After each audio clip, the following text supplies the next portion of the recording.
Bonsoir à tous, bienvenue dans votre émission La Réunion Léla. On va parler de social, d'action, d'une association qui, de temps en temps, quand avec ses moyens, ses petits moyens souvent, offre un repas, offre un moment de plaisir et de nourriture parce que c'est pas toujours évident pour les plus démunis. On voit ça dans Gazam Réunion.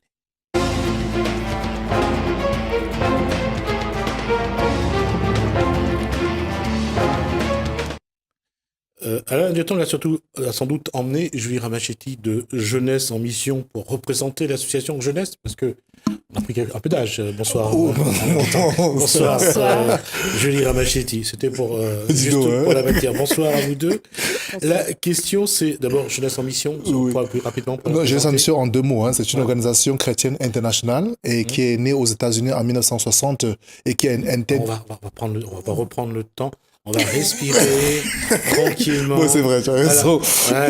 Et on revient. Alors, Jeunesse en Mission. Voilà, c'est une organisation chrétienne et internationale et interconfessionnelle, donc qui existe depuis 1960 et qui a été créée par Lorraine Cunningham, un Américain qui est toujours présent. Et puis, donc, à La Réunion, notre activité se tourne autour de trois axes. Le témoignage, l'entraide, la solidarité et puis la formation.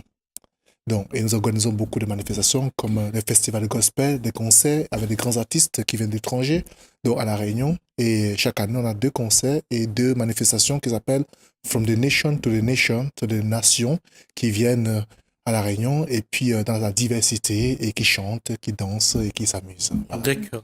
Avant, on parlera dans un instant de ce repas offert aux plus démunis, mais justement, Julie Ramachetti, quel est votre rôle dans cette association? Alors moi, je suis bénévole. Donc, j'apporte mon côté humain. S'il y a besoin d'un coup de main ou même... Quand on parle de besoin de bénévoles aujourd'hui, il y a de moins en moins de gens Oui, il y a de moins en moins de personnes qui postulent. Enfin, je veux dire, on a besoin de beaucoup de personnes. C'est pas parce qu'on est bénévole aujourd'hui qu'il faut arrêter tôt ou tard. Je veux dire, quand on s'engage dans quelque chose, on reste dans cette atmosphère-là. Et aujourd'hui, qu'est-ce que la personne que vous êtes, comment vous voyez cette misère sociale aujourd'hui, cette misère financière et économique? Cette misère sociale est très présente à La Réunion et je pense qu'il n'y a pas qu'à La Réunion que c'est très important, c'est dans chaque pays. Mais ici, nous voyons beaucoup de sans-abri, de démunis et j'estime qu'il faudrait plus les relever que de les abattre. Comment ça? C'est-à-dire, nous sommes dans une société où nous devons aider notre prochain. Donc, j'estime que à travers ces manifestations qu'on fait, qu'on doit donner notre temps à d'autres personnes qu'à soi-même. Alors, la question c'est comment trouver le temps par rapport à sa vie de tous les jours? Bien sûr, je comprends. Je pose la question, je fais un peu l'avocat du diable. C'est comment faire justement pour concilier un peu sa vie et comment trouver dans sa vie du temps pour les autres. Alors c'est vrai que entre le travail, la famille et un peu de temps pour soi, c'est vrai que quand on calcule tout ça, le petit peu de temps qui nous reste, il faudrait pas qu'on soit pour nous, mais pour les autres. C'est très important. Alors, Alain Diotan, il y a eu donc ce repas de solidarité pour les démunis et sans domicile fixe de l'Ouest, pardon. Il y en a beaucoup aujourd'hui. Il y a beaucoup de personnes aujourd'hui qui sont démunies, qui sont dans la rue, qui sont sans domicile, qui sont devenus avec le temps, soit des clochards, soit des mendiants, soit des SDF. Oui, déjà, il faut noter que quand nous, on organise ce repas, ils savent déjà, ça fait la 14e année. Donc, on le fait chaque année et 2 fois. Et puis, ils sont nos invités. Parce que avant qu'ils n'arrivent pour ce jour, parce qu'ils sont véhiculés, donc ce jour-là, on prend les plus démunis de l'Ouest, Saint-Paul, le port et la possession. Au préalable, on avait déjà établi une invitation. On passe dans chaque coin, là où ils se trouvent. Et aussi avec les associations avec qui nous travaillons, telles que la maison du... Il y a un truc à Saint-Paul là que c'est plus que la maison de l'amitié. Et puis au port, c'est l'association... pour le travail... les associations... comment ça s'appelle encore, j'ai oublié le nom, c'est Je ne peux pas vous le dire. Là. Oui, non, vous connaissez, des chômeurs, des mal logés, voilà, au port, voilà, des chômeurs mal logés au port parce qu'ils mangent là-bas tous les jours. Donc on a une affiche où on met ces affiches et ils sont dignement invités. Et entre eux, ils se passent des informations, même ceux qui ne vont pas dans les relais, qui s'occupent d'eux durant toute les jours. Donc, ils essayent d'être informés de ce qui va se passer. La raison pour laquelle, et comme vous avez posé la question, vraiment de plus en plus, parce que j'étais en train de parler avec Julie, qu'un petit bilan, on remarque qu'il y avait plus encore que ce qu'on a passé au mois d'avril. On avait déjà fait un par rapport à l'année dernière, il y en avait déjà beaucoup. Par rapport à l'année dernière. Et par rapport aussi en avril. Donc, il y avait, par exemple, au port, moi, j'en ai fait beaucoup de transports. C'est moi qui a fait le transport. Plus de 50 personnes, par exemple, au niveau du port, sans compter la possession, sans compter Saint-Paul, et qui sont venus et puis pour partager ce moment. On est très content pas parce que content de les avoir, mais content d'être utile, de les servir d'une part. Hein. Et d'autre part, c'est pas seulement cette action que nous faisons aussi au cours de l'année. Nous sommes agréés au niveau de la préfecture pour recevoir des mobiliers hors service d'État. Donc, on peut redistribuer aux familles qui sont dans les besoins. Il y a des familles même qui ne sont pas dans la rue, qui ont des maisons, mais qui n'arrivent pas à joindre la fin du mois. Ou bien qui ont des meubles, les mobiliers cassés. Et les mobiliers de l'État, parfois, c'est les mobiliers qui ne sont pas vendus aux enchères, ou bien les matelas qui viennent de la Marine nationale et qui nous redistribuent. Et après, au lieu de les jeter, nous, on redistribue aux familles pour changer parfois les mobiliers de la maison. Ça, c'est un point qui est très important et sur lequel nous allons sans doute discuter un petit peu. On le voit aujourd'hui, il y a des associations, il y en a pas ce qu'on appelle la ressourcerie, qui récupèrent des biens mobiliers, des vêtements, qui leur donnent un coup de jeunesse ou qui transforment ces produits-là. La question, c'est que on ne se rend pas compte, mais on en a toujours l'impression que tout le monde a tout et que tout le monde se porte bien.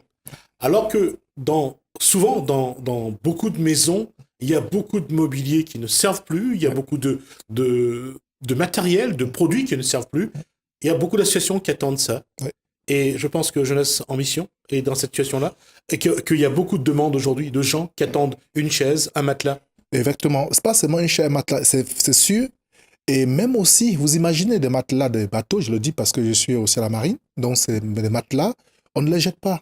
Donc moi, je les récupère parce que c'est un matelas anti-acarien, anti-feu, et ça permet aux familles de revoir, parce qu'il y a des gens qui dorment sur des matelas qui, ça fait plusieurs années, et pas de bonne qualité de matelas. Qui sont déjà totalement déformés. Voilà, déformés. Et les mobiliers, par exemple, d'État, les mobiliers sont parfois des bois massifs, et dans les maisons, parfois c'est les mobiliers mélaminés et qui se cassent facilement. C'est-à-dire que c'est du compressé, du bag à pendre, et qui c'est déjà la première humidité qui se décolle et qui ne se déforme. Et après aussi, une autre chose qui est très importante, c'est que dans les églises, nous récoltons des vêtements, parce qu'on sait qu'il y a des gens qui ont des vêtements de bonne qualité, et ce qui est très important, c'est que quand nous récoltons des vêtements, on récolte de bonne qualité, les vêtements qui ne servent plus à une famille, des jouets qui ne servent plus à une famille, et on a une personne, Grazilia et son mari, qui récupèrent dans notre église la bonne nouvelle et qui prépare, il met dans les cartons des vêtements propres et après ça, on les redistribue aux familles à la Réunion même. Souvent, il arrive que nous, on a des missions à Madagascar, mais la Réunion même, les gens en ont besoin. Allez dans les brocantes. Vous allez voir. Justement, c'est ça que je voulais dire, c'est que comment être sûr que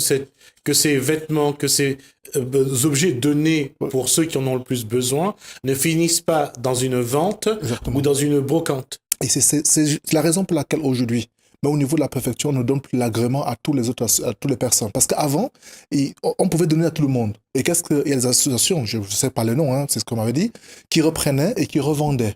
Non, on ne peut pas le faire. Parce que ceci étant, on va rappeler, il y a des associations qui le font. Titan Futé aujourd'hui récupère des vêtements, récupère des chaussures et qu'ils vendent au kilo. Ils ont une partie qu'ils peuvent revendre au kilo. Il y a également la Croix-Rouge qui fait aussi de la revente. Ça, c'est quelque chose qui est tout à fait légal. Oui, c'est déjà défini par la loi. Mais il y a aussi ceux qui sont malheureusement, j'allais dire, tordus, qui vont faire des collectes de vêtements et qui vont les remettre après sur les marchés forains. Exactement ce que vous dites là. Mais nous, en tant que petite association, on n'a pas tout ce temps. Déjà, les bénévoles, on a très peu déjà, mais bon, on peut dire qu'on est bien content parce qu'on n'a pas très peu, parce que lors du repas, on a eu plus de 50 bénévoles qui nous aident. Donc, et durant l'année, il y a même aujourd'hui, ce matin encore, vu les différentes diffusions que vous faites, grâce à vous, il y a des gens qui appellent, disent que nous, on veut participer d'une manière ou d'autre. Le prochain repas, s'il vous plaît, faites-nous signe, on aimerait bien être utile pour ces personnes-là. Donc, il y a encore des personnes qui peuvent encore donner le temps, pas seulement le temps, de l'argent aussi, parce que tout ce que nous, on récolte, c'est gratuit.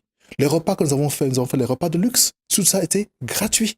Donc, c'est les sociétés qui ont compris que, voilà, nous intervenons chaque année dans ces manifestations et ils nous apportent ceux qui viennent chanter. Les artistes comme Amo, comme Ferry Geron, comme d'autres encore, le groupe Abyss. Ils font tout cela bénévolement et gratuitement. Donc, chacun contribue de sa manière pour cette journée. Nous avons les esthéticiennes. On avait 2 esthéticiennes et 2 coiffeurs. Je vous assure que vous pouvez voir comment ces jeunes hommes, ils étaient joyeux, ils étaient contents. Et peut-être Thierry va J'ai déjà eu l'occasion d'être présent avec une association à notre regard qui s'est occupée des personnes qui sont sans domicile fixe et des personnes qui sont dans la rue. Et c'est vrai que pendant ce laps de temps-là, on le voit sur les images, on les voit devoir se faire une manucure, devoir se faire un soin de visage. C'est l'espace de ce moment-là, ces personnes-là sont considérées, ont de l'affection, de l'amitié. Et seulement ces moments-là, c'est tout un bonheur pour eux. Exactement. Ils oublient toutes les souffrances, ils oublient tous les soucis. Et ce jour aussi, il faut remarquer que c'est une journée sans alcool. Parce que nos repas ne sont pas avec c'est les boissons non alcoolisées. Et c'est une journée de jeûne, en quelque sorte. Et je vous assure que ça nous montre qu'ils peuvent rester même à jeunes.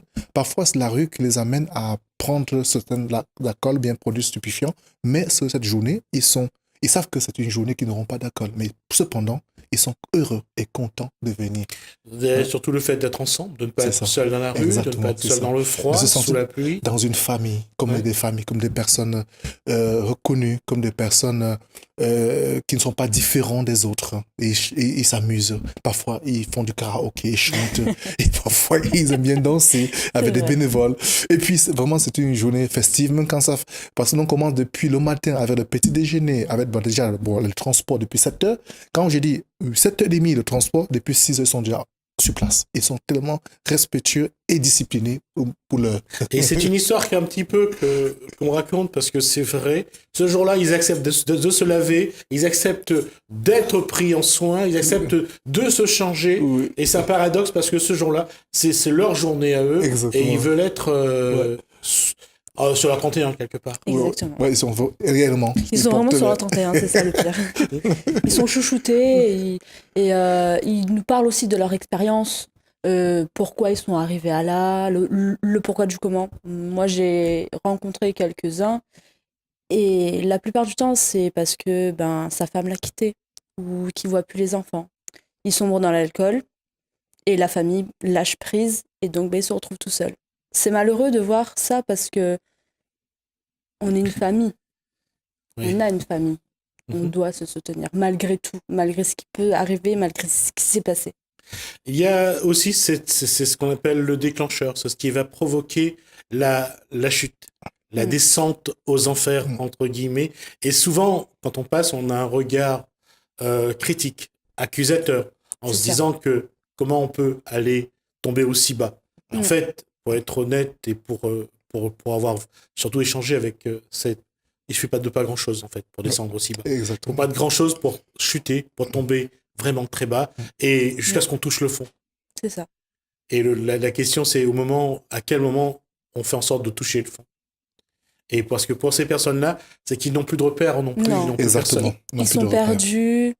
Ils ont... Parfois, il y a des mauvais choix dans la vie. Il suffit que touche l'alcool une fois. Il suffit aussi qu'il y ait un problème familial, comme je le disais. Il suffit qu'il y ait une rupture dans le foyer. Donc, il y a autant de facteurs qui peuvent leur permettre aussi d'être... Ce ne sont pas des gens qui n'ont pas de quoi manger. Ils n'ont pas de quoi... ils ont comme le RSA. Ils ont des tuteurs, parce qu'ils ont parfois des tuteurs qui les donnent... Il y a quelqu'un qui m'expliquait qu'il a sa tutrice qui lui donne 100 € tous les semaines pour l'éviter de dépenser. Parce que si tu lui donnes tout l'argent, le même jour, il va tout gaspiller dans l'alcool. Donc, il y a souvent des mauvais choix. De choisir manger parfois et choisir c'est pas dès qu'il choisit. Bon, c'est déjà là, ça devient une drogue. Et puis, voilà. Mais l'objectif, c'est aussi discuter avec eux. On en a, à travers, depuis 14 ans qu'on fait ces repas pour les plus démunis, on voit qu'il y a beaucoup qui sont sortis. Il y a ceux qui ont pu témoigner l'autre jour et qui viennent aussi, qui deviennent bénévoles. Et donc qui viennent travailler avec nous parce qu'à travers cette action, ils ont compris que on nous donne aussi l'espoir et l'espérance. Déjà, d'une part, c'est une organisation chrétienne. Nous, on a l'espoir, on a l'espérance. On sait qu'il faut les tendre la main de la mesure de nos possibilités. Je sais que beaucoup ne peuvent pas parce que, vu l'occupation de chacun, et je vous assure que ce n'est pas évident à La Réunion parfois de trouver du bénévolat parce que, je prends un exemple, moi je travaille, je dirige un foyer des marins. Nous, on n'a pas de bénévoles parce que la structure, c'est complètement différent. Parce que côté maritime, on n'a pas du tout de bénévoles. Alors que, par exemple, prendre un port comme Brest, ils ont 60 bénévoles, par exemple. Et les foyers, les gens luttent même pour avoir une journée d'activité et de bénévolat dans le foyer, parce que les anciens marins et tout cela. Mais La Réunion n'en a pas. Donc, mais nous, l'association de jeunesse à mission, cependant, parfois même, les bénévoles, on a tellement de bénévoles aussi. Mais ça dépend de chaque action que nous menons. D'accord. C'est le moment de lancer aussi un appel à ceux qui pourraient vous aider, à ceux qui pourraient venir donner un peu de temps à ce que vous faites, à Jeunesse en Mission. Jeunesse en Mission, ça c'est vrai. Bon, nous faisons 2 repas officiellement chaque année, mais sauf que, pas seulement ces 2 repas, nous avons un conteneur au port, une société nous a mis à disposition, que nous dispose des mobiliers et qu'il faut redonner aux familles. Heureusement, encore quelques bénévoles chez nous, ils ont les voitures parce qu'il faut avoir aussi une camionnette. Voilà, il faut avoir une camionnette pour apporter chez la famille parce que vous imaginez quelqu'un, sa maison, même parfois la mairie nous sollicite aussi. Hein. Il y a des fois que les maisons de quelqu'un, il y a une prise de feu ou bien de moments cycloniques, il y a eu des choses qui sont... Voilà, l'inondation, et parfois même les mairies nous sollicitent, les collectivités nous sollicitent pour pouvoir équiper cette famille. On a besoin parfois des petites mains pour nous aider à porter, mettre dans le camion, ou bien des petites camionnettes. Donc, ce que nous avons n'est pas assez suffisant pour pouvoir apporter de l'aide 7 jours sur 7 à ces personnes parfois qui sont dans le besoin et qui sollicitent notre aide. Ouais. La question, encore une fois, aujourd'hui, il nous reste un petit peu moins de 5 minutes. La question, c'est est-ce que aujourd'hui, à travers Jeunesse en Mission, à travers les actions, ce que vous faites, est-ce que vous constatez que l'aide, ça fait qu'il y a moins de monde dans la rue, ou on se rend compte d'une façon ou d'une autre, il y a de plus en plus de misère sociale, de plus en plus de misère affective, et qu'il y a de plus en plus de gens qui ont besoin d'associations? Ça, c'est sûr qu'il y a beaucoup de misère affective, de misère sentimentale, ça c'est clair. Chacun veut être aimé, chacun veut aimer. Mais ce qui est important aussi, c'est que, moi je dis toujours que ce que nous allons laisser un jour sur cette terre, pour nous, on n'a pas choisi aussi le 1er novembre pour rien. C'est une journée que les gens se rendent au cimetière pour honorer les défunts. C'est important. Mais c'est aussi important d'honorer ceux qui sont vivants. C'est aussi important. Hein? Donc, parce que moi, je n'aimerais pas que c'est quand je serai à la tombe que vous m'affirmez que vous m'aimez. Là, je n'entendrai plus. Je ne comprendrai plus. J'aimerais bien dire à mes parents, aujourd'hui que je dis que je t'aime. Je t'aime papa, je t'aime maman. Je t'aime, même avec mes collègues, je vous aime. Donc, c'est tellement important d'avoir cette affection vis-à-vis de l'autre. Ce qu'on laissera sur cette terre, ce n'est pas ce que nous avons amassé, mais c'est ce que nous avons partagé avec les autres. C'est tellement important. Le partage est quelque chose de primordial et quelque chose de très important. Donc, et nous savons qu'il y a des gens, il suffit seulement d'une présence, d'un seul regard pour que ça change la vie de quelqu'un. D'un petit toucher, que ça change la vie de quelqu'un. Donc, c'est comme ça que ça peut arriver dans la société. Donc, que ces personnes-là, quand nous nous retrouvons ensemble avec eux, ils se sentent tellement entourés, tellement aimés. Et parfois, je vous assure qu'il y a des témoignages qui nous encouragent énormément. Nous n'aimons pas les avoir nombreux, ça c'est sûr et certain. Nous voulons que les situations qui font qu'à un moment donné, que quand vous donnez un enfant, vous aimez que l'enfant à un moment donné devienne autonome. Mais malheureusement, vu la situation, parfois des choix, la misère, la crise, la misère spirituelle, les gens en souffrent. Et nous voulons aussi apporter notre part de contribution. On ne peut pas tout faire, ça c'est sûr et certain. Mais chaque être humain sur cette terre peut apporter sa part de contribution. On n'a pas besoin d'avoir beaucoup. Hein. Rien qu'une présence, ça dit tout. Oui, c'est vrai que c'est la première chose dont tu as besoin, ceux qui sont dans la rue, ceux qui sont démunis, c'est d'être considérés. Et c'est vrai que souvent on passe sur le trottoir, on détourne la tête quand on voit quelqu'un affalé sur le trottoir, à côté de sa bouteille d'alcool ou à côté de sa bertelle. Et c'est vrai que c'est humain de le faire, mais c'est encore plus humain, de temps en temps, de prendre sur soi, de prendre sur son temps et de donner ce qu'on a. Parce que il ne s'agit pas de donner ce que vous n'avez pas. Oui, Donnez juste ce que vous avez, un peu de votre temps. Et on va terminer là-dessus. Le prochain rendez-vous de l'association Jeune C'est en Jeunesse en Mission. avril. Oui. En avril pour le Lundi lundi de de Pâques. Donc, un autre repas. Oui, c'est ça exactement. Une grande journée, parce que c'est pas seulement le repas, c'est toute la journée. C'est toute la C'est une journée. Depuis le matin jusqu'au soir. Voilà. D'accord. En tout cas, vous avez un numéro de téléphone auquel on peut vous joindre? Pardon, le 06 93 33 40 33. Donc c'est très facile, 06 93 33 40 33. Je tiens à remercier tous les bénévoles, parce que sans les bénévoles, on ne peut rien faire. Et aussi des entreprises de La Réunion qui nous aident énormément, et les collectivités aussi, qui nous mettent souvent, le local comme au Saint-Paul, à notre disposition pour pouvoir apporter, et la contribution financière aussi qui nous apporte aussi. D'accord. Merci Alain Dutang. Merci donc à Julie Ramachiti. Merci On aura à vous. l'occasion de vous revoir sans doute pour parler de vos autres actions et peut-être de faire un autre appel aux bénévoles pour venir vous aider lorsque vous en avez besoin. Merci à vous.